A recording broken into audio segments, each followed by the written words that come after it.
ভারতের সঙ্গে এই ধরনের বিশ্বাসঘাতকতা আজ প্রথমবার হচ্ছে না, আর এটা শেষ বারও নয়। আমেরিকা, ফ্রান্স, ব্রিটেন এই সমস্ত পশ্চিমী দেশগুলো সব সময় ভারতের সঙ্গে ক্রিটিক্যাল সময়ে বিশ্বাসঘাতকতাই করেছে। এবং আমাদের এটা সবসময় মনে রাখতে হবে যে সন্ত্রাসবাদ এবং উগ্র ইসলামিক জঙ্গি সংগঠনগুলোর বিরুদ্ধে ভারতের যে যুদ্ধ, তাতে একটাই দেশ আছে যে সবসময় ভারতের পাশে থাকবে। সে সিচুয়েশন যাই হোক না কেন, সেই দেশ কখনো ভারতের পাশে দাঁড়ানো বন্ধ করবে না। কেননা ভারত এবং ইসরায়েল এই দুটো দেশ বর্তমানে এক রকমের শত্রুর বিরুদ্ধে লড়াই করছে, এবং সেই শত্রু হলো উগ্রপন্থী জঙ্গি ইসলামিক মানসিকতা।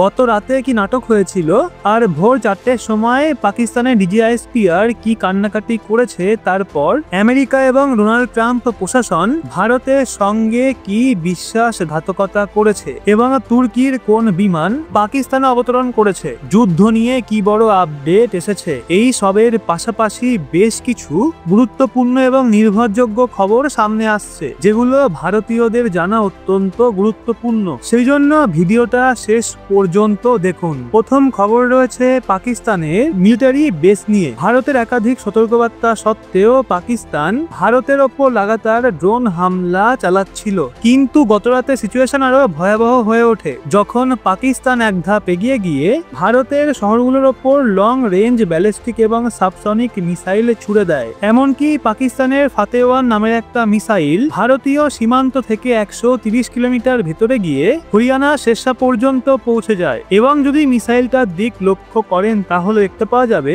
যে সেটা ভারতের রাজধানী দিল্লির দিকে যাচ্ছিল। সবচেয়ে আগে এই মিসাইলটিকে শেরশাহর আকাশেই ভারতীয় এয়ার ডিফেন্স সিস্টেম লক করে ধ্বংস করে দেয়। এরপরই শুরু হয় ভারতীয় সেনার আসল তাণ্ডব। ভোর 3টে থেকে 4টের মধ্যে ভারত পাকিস্তানের মিলিটারি বেসগুলোর ওপর মিসাইল হামলা শুরু করে। এর মধ্যে রাওয়ালপিন্ডি, লাহোর, ইসলামাবাদ, শেখপুরা, নারোয়াল, নূর খান এয়ারবেস সবই ছিল। পাকিস্তানের এয়ার ডিফেন্স এই হামলা ঠেকাতে পুরোপুরি ব্যর্থ হয়, এবং এই তথ্য পাকিস্তানের ডিজি আইএসপিআর নিজেই ভোর 4টের সময় একটা প্রেস কনফারেন্স করে দিয়েছেন। অর্থাৎ এতটাই চাপের মধ্যে পড়েছে ওরা যে ভোর 3টে-4টের সময় উঠে প্রেস কনফারেন্স করে গোটা পৃথিবীর সামনে কান্নাকাটি করছে, ভারত আমাদের ওপর হামলা করছে এইসব বলছে। ভারতের প্রতিক্রিয়া এতটাই ভয়ঙ্কর ছিল যে পাকিস্তান সরকার পুরোপুরি তাদের আকাশ পথ বন্ধ করে দেয় এবং তাদের ফাইটার জেটগুলো আকাশে তোলে। ফাইটার জেটগুলোর বেশ কিছু ডগ ফাইটের খবর সামনে আসছে, তবে সেগুলো এখনো আনঅফিসিয়াল, আমরা নিজেরাও সেগুলো নিশ্চিত করতে পারছি না। এছাড়া পাকিস্তানের সাধারণ মানুষ নিজেরাই রাতভর ভিডিও তুলে সোশ্যাল মিডিয়াতে আপলোড করে প্রমাণ দিচ্ছে যে তাদের শহরে কতগুলো হামলা হয়েছে এবং কি পরিমাণে ক্ষয়ক্ষতি হয়েছে। পরবর্তী আপডেট তুর্কি এবং পাকিস্তানকে নিয়ে। সবচেয়ে আগে পেহেলগাম হামলার পর তুর্কির এয়ারফোর্সের মিলিটারি ট্রান্সপোর্ট এয়ারক্রাফট পাকিস্তানে এসে ল্যান্ড করে, এবং তারপর তুর্কি নেভির যুদ্ধজাহাজ করাচি বন্দরে নোঙর ফেলে। এখন খবর উঠে আসছে যে গতকাল তুর্কি এয়ারলাইন্সের একটা কার্গো প্লেন করাচি বিমানবন্দরে ল্যান্ড করেছে। করাচির আগে সেটা ভিয়েতনাম গেছিল এবং সেখান থেকে সরাসরি পাকিস্তানে এসে নেমেছে। এখন ভাবার বিষয় হলো হঠাৎ করে তুর্কি এবং পাকিস্তানের মধ্যে এত ঘন ঘন কার্গো ফ্লাইট কেন হচ্ছে, যখন দুই দেশের মধ্যে বাইল্যাটারাল ট্রেড মাত্র 1 বিলিয়নের আশেপাশে। এটা একেবারে স্পষ্ট যে তুর্কি এখন পাকিস্তানকে নিয়মিত অস্ত্র, গোলাবারুদ কিংবা ড্রোন সরবরাহ করছে। পরবর্তী আপডেট বিবিসি উর্দু নিয়ে, যেটা সবচেয়ে বেশি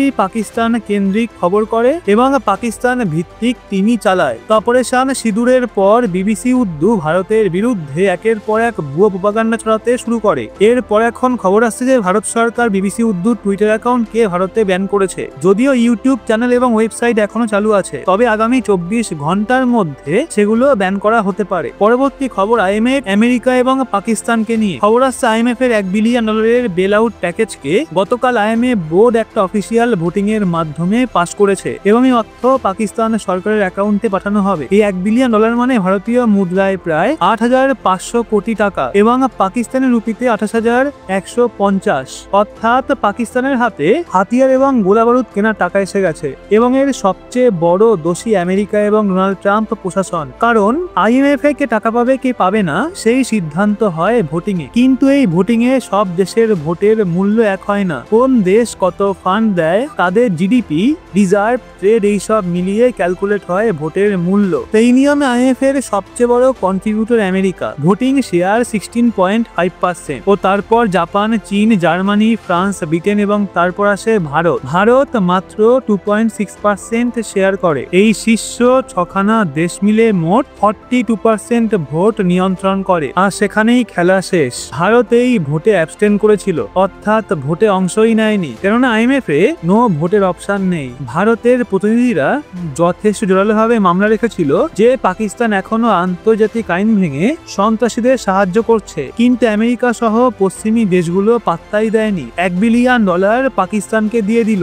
যদি আমেরিকা ভারতের পাশে দাঁড়াতো, অনেক দেশ তাদের অনুসরণ করত, কিন্তু ট্রাম্প প্রশাসনও ভারতের পাশে দাঁড়ালো না।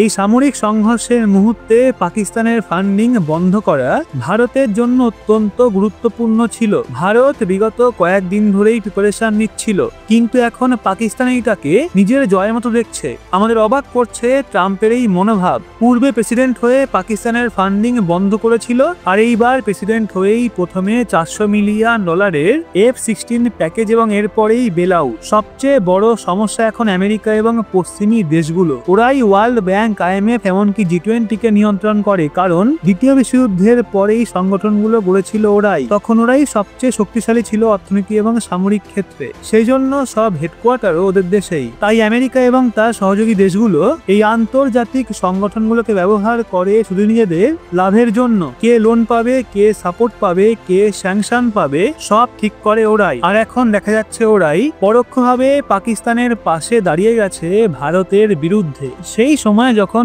ভারত এবং পাকিস্তানের মধ্যে যুদ্ধের মতো পরিস্থিতি। সেই সাথে রিসেন্টলি ট্রাম্প এক্সে একটা পোস্ট করে জানিয়েছেন যে ভারত এবং পাকিস্তান উভয়েই ইমিডিয়েট সিজফায়ারে সম্মত হয়েছে। যুদ্ধ বিরতিতে ভারত এবং পাকিস্তান দুজনেই সম্মত, এমনটাই জানিয়েছেন ডোনাল্ড ট্রাম্প। অবশেষে আমেরিকার সামনে কান্নাকাটি করে সফল হয়েছে পাকিস্তান। কি ভয়টাই না পেয়েছে পাকিস্তান, কেননা যুদ্ধবিরতির প্রথম প্রস্তাব এসছে পাকিস্তানের থেকেই। ওরা বুঝে গেছে বর্তমান ভারত কি পরিমাণ শক্তিধর দেশ, সেই জন্য আমেরিকার হাতে পায়ে পড়ে আমেরিকাকে ইনভলভ করিয়েই ছেড়েছে। দীর্ঘ সময় ধরে এই নিয়ে দুখানা দেশের সঙ্গেই আলোচনা করেছে আমেরিকা এবং সবশেষে এই সিদ্ধান্তে এসে দাঁড়িয়েছে। তবে ভারত পরিষ্কার করে দিয়েছে যে এরপর কোনো জঙ্গি হামলাকে একটা পোয়ার রূপেই দেখবে ভারত এবং এইভাবেই পাল্টা আঘাত হানবে। আচ্ছা বন্ধুরা, এই যে ঘটনাটা ঘটলো সেই নিয়ে আপনার কি মতামত? আপনার মন এই বিষয়ে কি বলছে সেটা কমেন্টে